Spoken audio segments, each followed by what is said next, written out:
Why the focus and emphasis is more on online courses? Because now I think there is a major shift in higher education. And that shift is from program based learning to course based learning. There was the time that the students were taking admission to a particular program, to a particular university, and they were doing all the courses from the curriculum of that university only. And for example, if a student is taking admission in BA program in your university, the courses which are in your curriculum are being offered to them. They will learn only from those courses, from those teachers. But this online has given them more freedom. If you go through the recent online norms issued by UGC, which were just, I think, 2 months back, they were issued. A lot of freedom has been given to the universities. And if you go through vis-a-vis the NEP, there are many new concepts, like many of you may have gone through the draft notification of ABC, Academic Bank of Credit. So ABC is the future of higher education in India now. So when we are planning here or discussing here about online education, online courses, we should keep all these recent developments in our mind, so that when we plan, then our courses, our programs can easily be fit in the existing or the upcoming structure of higher education in the country. Because if ABC will become a reality, then any learner can earn any credit from any university of the country. And after earning, for example, if your postgraduate, if your undergraduate program is of 72 credits, for example, or 96 credits. So if a student is earning credits, and students when accumulate all 96 credits, he or she can go to a university from where he or she has done more courses, that I have earned all these credits, you give me the degree.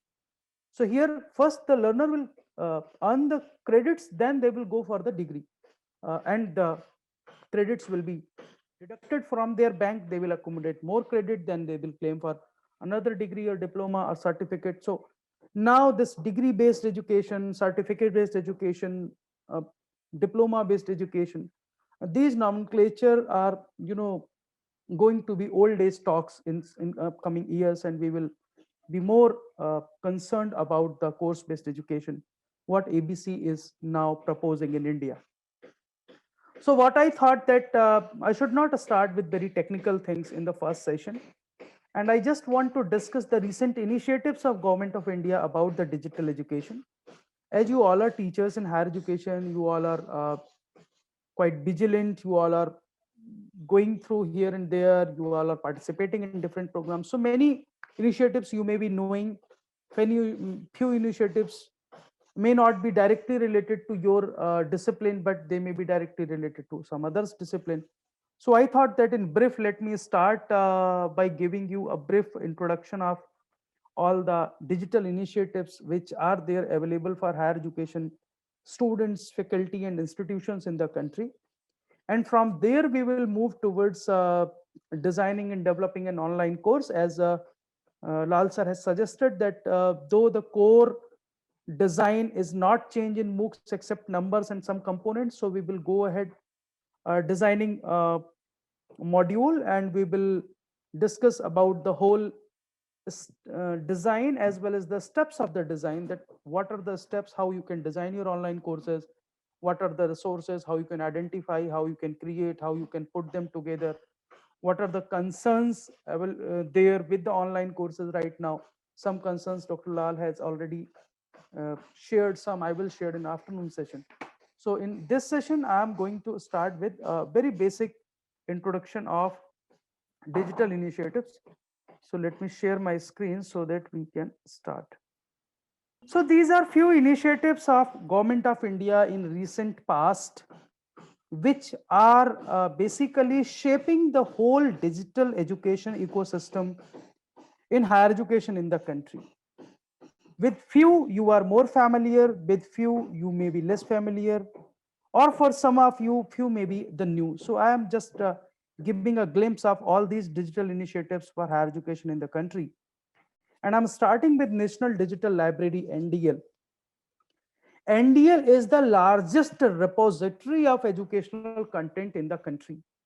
Now they have launched their own mobile app also, so you can download the NDL mobile app in your mobile, and your students can download it. And thousands of the journals, publications, thesis, books, documents, everything is there. And from this repository, one can move towards the Swayam courses and other courses also, from school education, from CBSE exams, for engineering, for sciences, for humanities, for law, for management, and for many disciplines. So this is a very good repository, which is basically managed by IIT Kharagpur, but it is a MHRD or a Ministry of Education initiative. So this is a good initiative where one can find everything of our use through one platform. The another very good initiative is NMICT. So basically this NDL was earlier NMEICT. Now NMICT is looking after, this whole mission is looking after the NDL project. So here you can find the books, the audio books, the lectures, the video lectures, lecture presentations, notes, question papers, solutions, everything it is available here. So what is good with this platform, that whenever we think that we want to offer an online course, or we think that we need to design an online course, or we should plan and MOOC program, then the first thing is the resources. To offer a course or a program in online mode, we require resources. And if we have a platform like NMEICT NDL, then we may find a lot of resources of our use for the course, for the program which we want to offer. Later, if there is no resource available in some topics and some content, we may create it also. Then there is a very good initiative called EPG Pathshala. This is being managed by UGC directly. And EPG Pathshala is a very old initiative, old in the sense, at least I can say it is now 7-8 years or almost 10 years old initiative.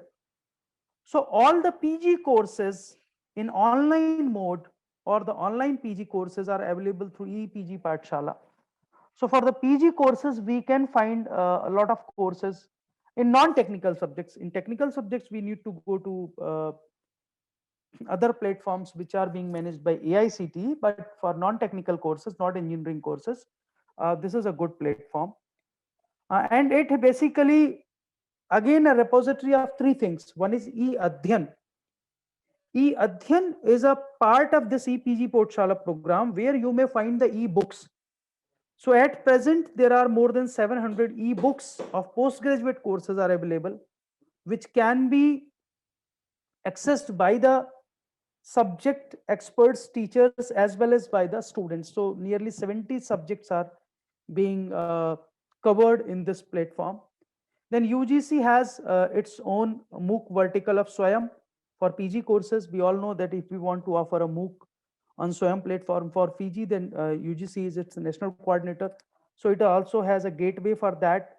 And it is having another vertical of EPG Pathshala, which is ePathya. ePathya is basically developing. It has not been developed completely yet.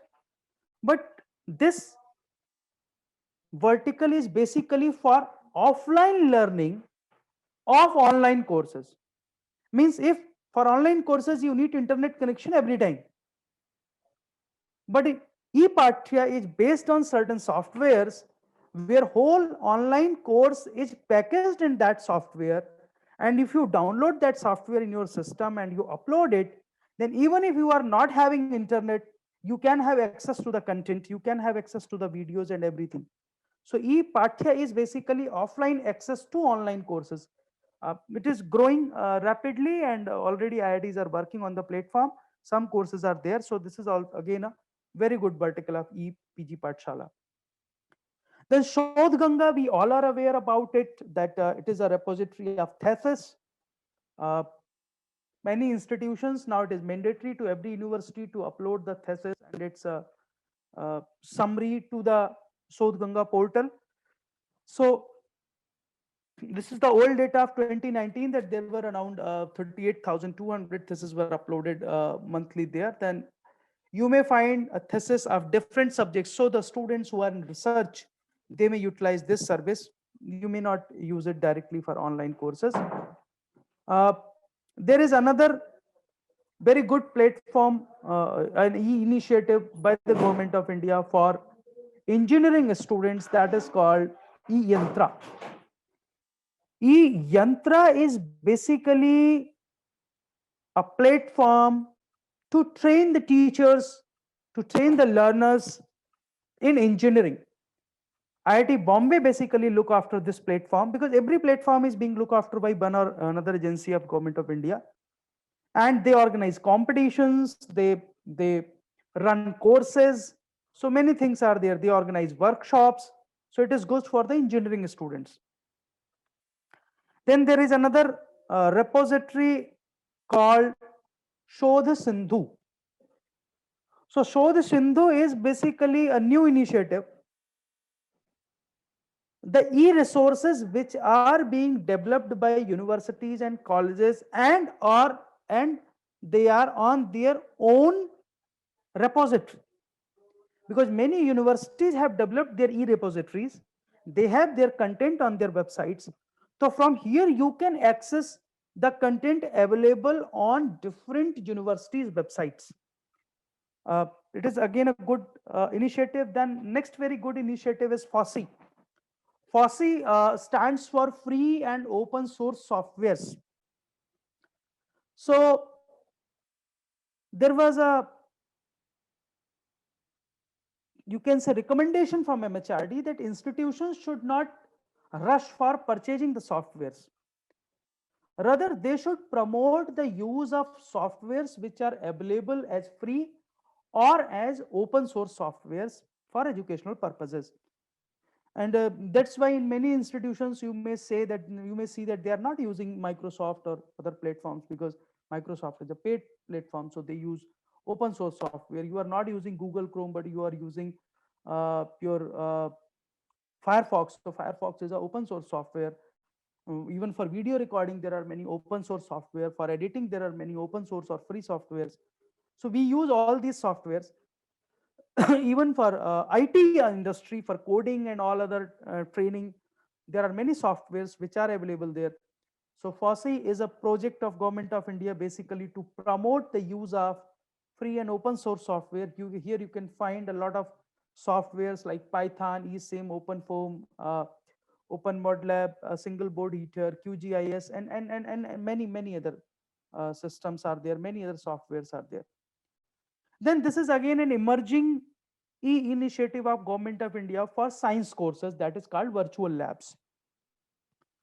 Now the virtual lab project has started almost 3-4 years back, but now it is gaining pace. During the pandemic, it has gained pace a lot. So the physics lab, chemistry lab, all these labs are virtually being built up with this platform, and all the IITs are participating in it, and many other institutions, IISc and all other institutions are also participating in it.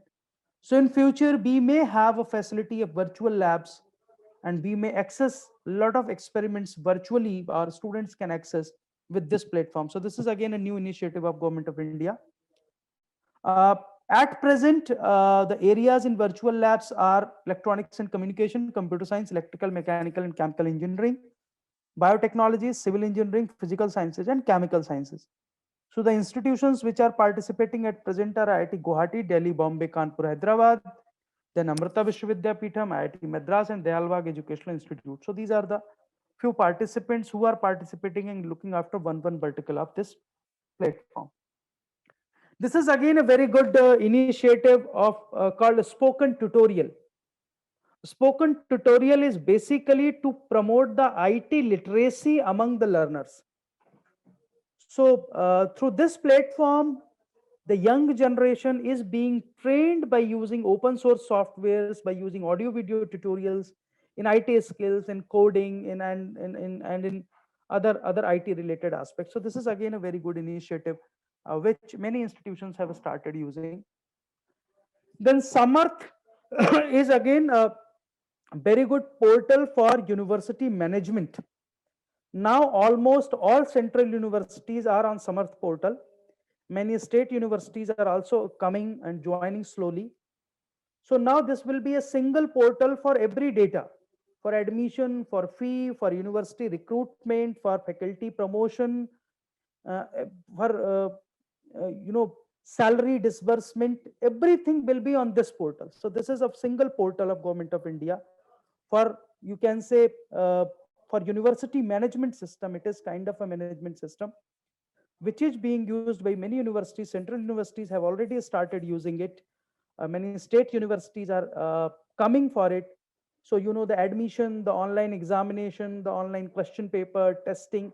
So many things, it has a lot of scope, Project Samarth, and it will bring all the universities on the same platform in terms of university management and administration. So this is again a very good project. Here you can see the services like student life cycle, grievance management, alumni portal, training and placement, then administration like file management and tracking, affiliation management for affiliating universities, project management and endowment portal, then for recruitment system, employee management, leave management.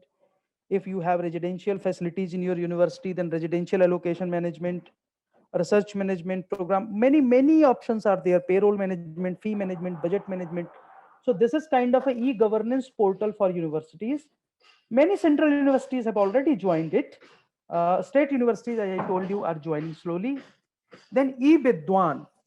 E-Bidwan is again a very good initiative of Government of India, where all the researchers, the teachers involved in research and project will be available with their details, with their expertise, with their publications on this portal. So suppose you want in future to network with the faculty of your discipline from some other university, but you don't know that who is good in the area, who is working in my area. So here eVidwan will help you. You go to the Vidwan portal, you search the expert database, the faculty database available in your discipline, in your area, in your research interest, and you can share many things with them. So this is basically promoting the networking and peer review system in upcoming future.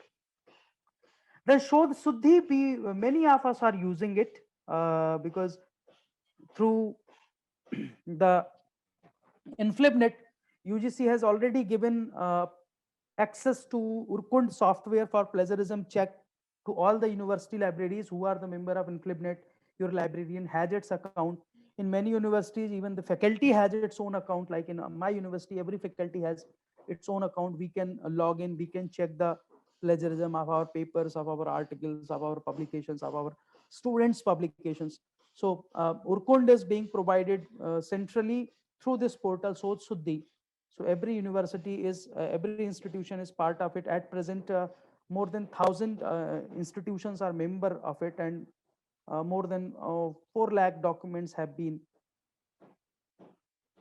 uh, scanned through it. So one central university, IGNOU, is part of it. All 49 universities are part of it. 36 deemed universities are part of it. Some government aided universities are part of it. So if your university is not part of it, you may ask your librarian. They must have their login ID and password for this platform, so they can help you in checking the plagiarism and all these things. Then this is again a very interesting project called IRINS. Actually, this is a new initiative, and it was launched publicly during the pandemic. So many institutions and many faculty in the institutions are not aware about it. But fortunately, once I visited the Inclibnet around 5 years back for some project discussion, and at that time, the project engineer there, they were planning for it, and they showed us this, and they told us that how it is going to shape the future of Indian academics. So this is a very good portal. Now as the portal is active and universities have started participating it, so in future, it has a lot of possibilities. At present, we are uh, thinking only about NIRF ranking, or your NAC grade and all that. But in future, this IRINS is going to give a lot of data for all these things, because every faculty data will be here. Even it has the facility that it can rank the faculty on the basis of their credentials. So it doesn't matter that a faculty is in JNU, in Bardha, or in Kerala University, but if his or her credentials are good, then his or her rank will be good. So in future, students will have the access to see the department. It has a department wise ranking facility, it has the university wise ranking facility, college wise ranking facility, faculty wise ranking facility. So all these things are possible in future with this platform. It is a good platform for research scholars, for faculty, and for research administrators. Everyone can access. So if you have not gone through it, please visit IRINS portal and see that what are the uh, facilities and how IT is going to use your metadata. And they are not going to use the metadata only from the Scopus or Indian Citation Index journals. They are going to use the data from academia, for ResearchGate, and all other the Google Scholar, from all portals, and they are going to create a very good repository of the learners. So then you all know about Swayam. I'm not talking much about Swayam in today's session, because I think that Swayam I will talk when I will talk about Swayam in detail, because many of you may be offering a course in future on Swayam. So I'm fortunate enough that I have offered at least 2 courses. Now my university is offering third course. So my department is offering third course, and we are going to offer one more course in upcoming cycle for trainee teachers. But in my university, we are offering around 100 plus courses on SWAYAM platform right now for different disciplines. It is our own MOOC platform, Government of India's MOOC platform, and it was launched in 2016 when there was no pandemic. But during pandemic, it has gained a lot of popularity. At present, there are 9 national coordinators for it. So UGC is for UG courses, CEC is for UGC is for PG courses, CEC for UG courses, IGNOU for diploma certificate and open education courses. I am Bangalore for management courses, NCRT for school education courses, AICT for technical courses, NPTEL is there, then NITTR Chennai for technical teacher training courses, and NIOS is there for open school courses. So why these national coordinators? These national coordinators have been given 2 responsibilities. One, to promote the SWAYAM platform among the learners. Two, to invite the proposals from different universities. Like your university must have received last week a invite from UGC that was also circulated in different WhatsApp groups, that UGC has issued a notification that okay, from upcoming cycle, they have mentioned the subjects also, that we need SWAYAM courses in these subjects. So any faculty of any institution from those subjects can apply to UGC to offer a course. If you want to develop a course, you develop a course. The best about Swayam is there are many other platforms also. EDX is there, Coursera is there. There are many Future Learn is there, and many platforms are there. But there, if you want to offer a course, you have to pay them initially. But here you want to offer a course, UGC will pay you initially to develop the course, to develop your videos, to pay to your resource persons, to manage the uh, recording and all other facilities at your institution. So a lot of funding is also involved. I think around for one course it is coming approximately 6 to 9 lakh rupees. So you can apply for a course to UGC through your registrar, through your head of department, and you can start developing course. How to develop, I will tell in future. And Swayam, we basically use 4 quadrant approach. The difference between the online education MOOC and the traditional teaching learning is this quadrant. In our classrooms, the core content which is being delivered to the learners is based on text. Either it is textbooks or it is class notes. They are the main medium of instruction along with our lectures. But here, and if you want to use video in your traditional classroom, you support your classroom transaction with a video. That I have taught something, I have explained something. If you want to know more about it, or I want to use a video just to substantiate my teaching learning, then we substantiate our text-based teaching through video. But in Swayam and in online courses, the main medium for instruction is video. That's why here the more focus is on video development. So main instructional material is video. We support video with the text. We support video with a PDF file. We support video with some audio content. So e-text is the second quadrant which support the video. So video is the essential quadrant or the first quadrant. Then there are self-assessment, like you can organize quizzes, you can organize tests, you can inbuilt the quizzes. H5P, Samir is going to take a session. He will tell you that how you can use different online assessment techniques by integrating them in your e-material, in your video, in your PPT, how you can add quiz in your video, how you can add quiz in your PPT, how you can create a quiz, all these things. There will be a session on H5P on, I think, day 5 or day 6. So Samir is going to explain about it. So self-assessment is a quadrant. Then the discussion forum, because in classroom face-to-face situation, we discuss continuously. But how we discuss in online scenario. So here comes the discussion forum. Discussion forum is an opportunity where the learner can post their query, the teacher can respond, as well as other participants can also respond. So it is an opportunity of interaction between teacher and learner, as well as learner and learner. So in this way, we use basically the Swayam platform for course development. These are few documents. Only if you want to develop a course, you are willing to offer a course, then you need to go through these documents. So these documents are available.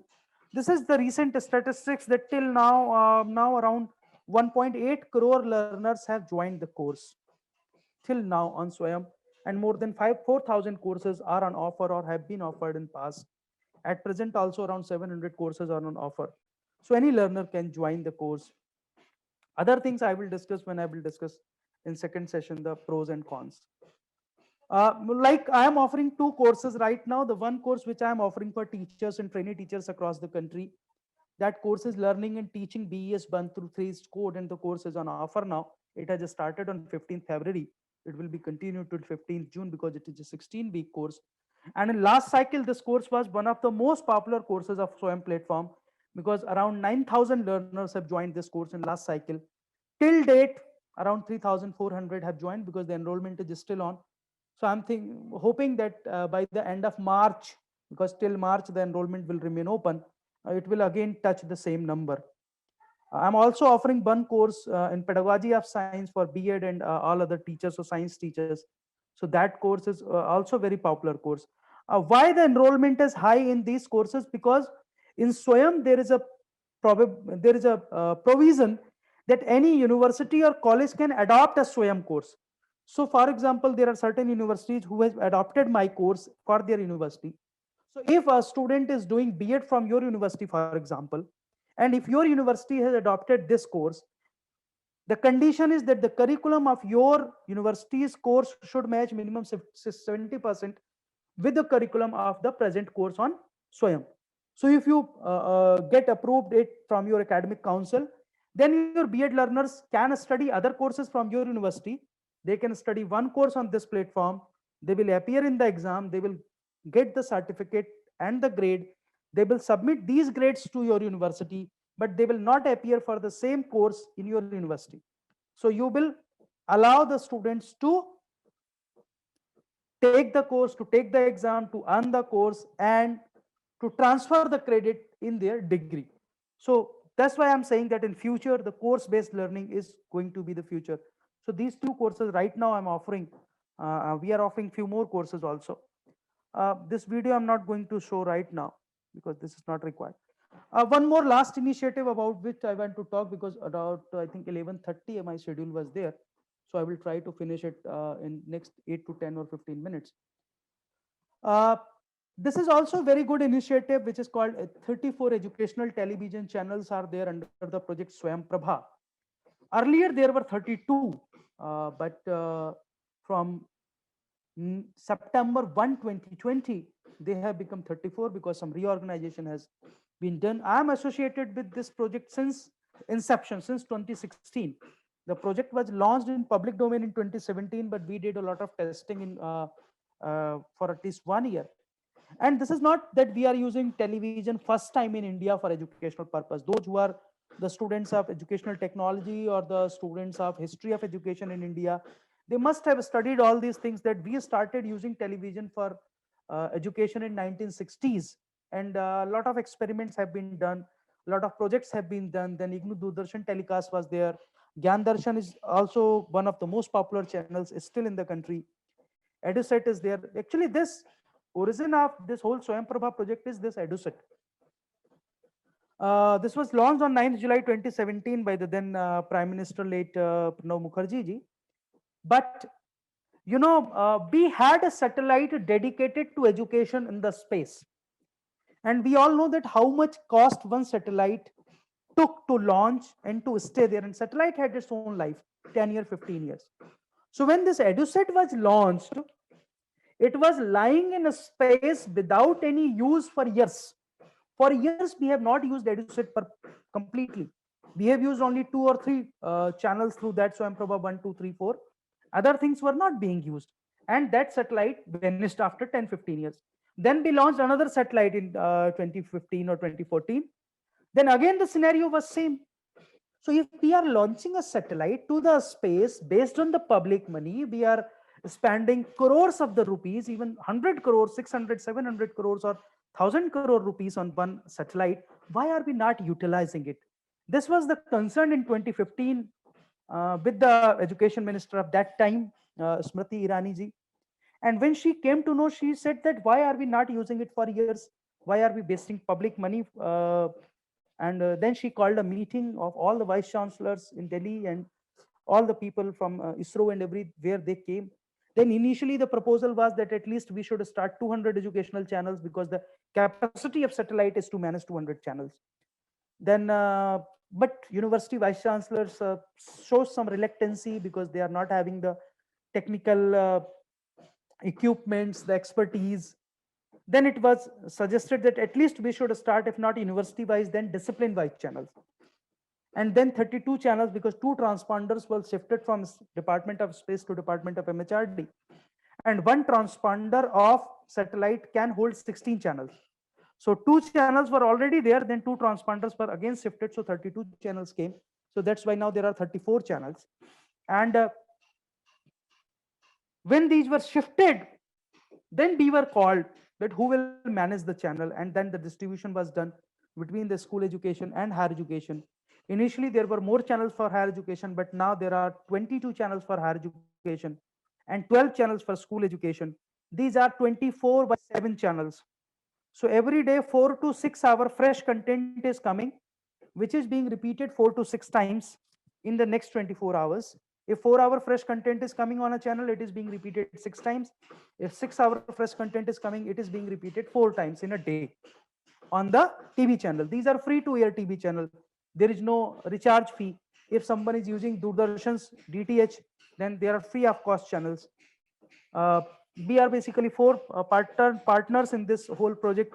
BISAC is our uplinking station, which is an institute of national importance in Gandhinagar, that is Bhaskaracharya Institute of Space Application and Geoinformatics. So all the communication with the satellite is being done by the BISAC.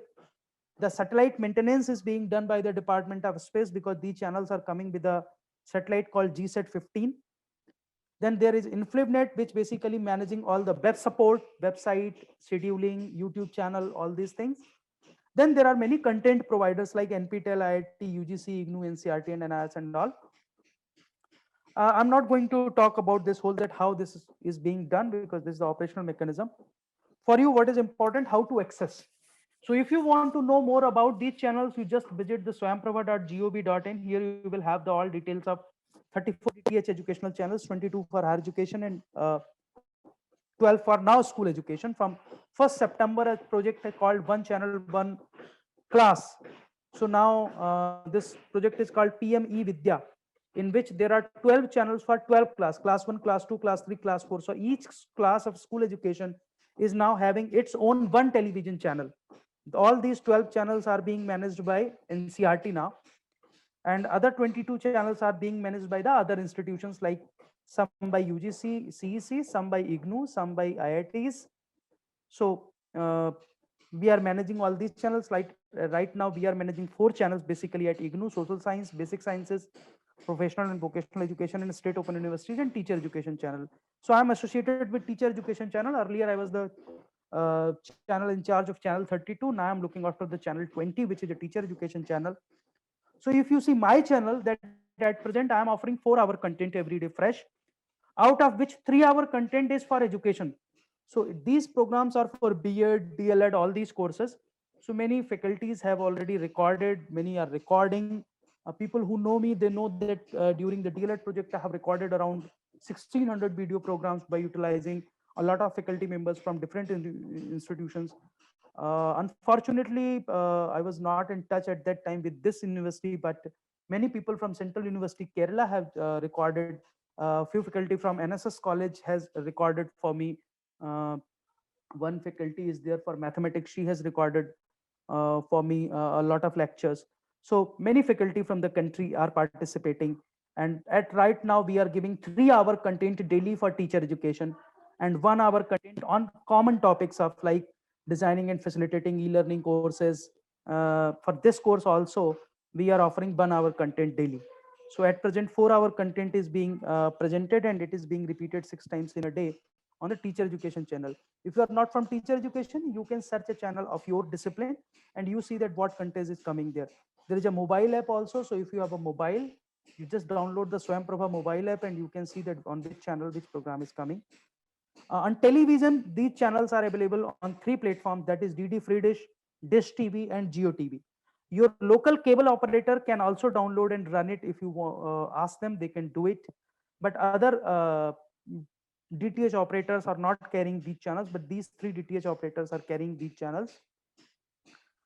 The benefit of Swayam Prabha is that you do not require internet. So if internet penetration is a problem, internet connectivity is an issue, then television has a rescuer role, because television has more penetration in the rural areas, in the schools, in the colleges, in the universities. So we can utilize the Swayam Prabha platform to reach to our learners with a good quality content. So these are few basically videos which are being recorded by different faculty members. So I have recorded till date, if I recall, I have recorded at least more than 2000 videos on teacher education by utilizing the services of different faculty of the country. Again, there is a document called Pragyata. This was launched during the pandemic. You may be having its PDF file with you. That this has the guidelines that how to use digital education in classes, especially in schools. So you may go through that, how many hours are required, how we can go through it. There is another initiative of MHRD, NCRT, that is called Manu Darpan. This was again launched during the COVID outbreak, basically to provide a psychological support, psychosocial support of the mental health and well-being to the students. So Nista is there. Basically, it is one of the biggest portal of teacher training or the school education. So at present, nearly 46 lakh teachers are being trained by using this platform. So I just tried to tell you that if you see, there are, a lot of opportunities for online platforms. A lot of initiatives are there which are being launched by MHRD during this pandemic. And not only these initiatives, many of us have done a lot of work individually also.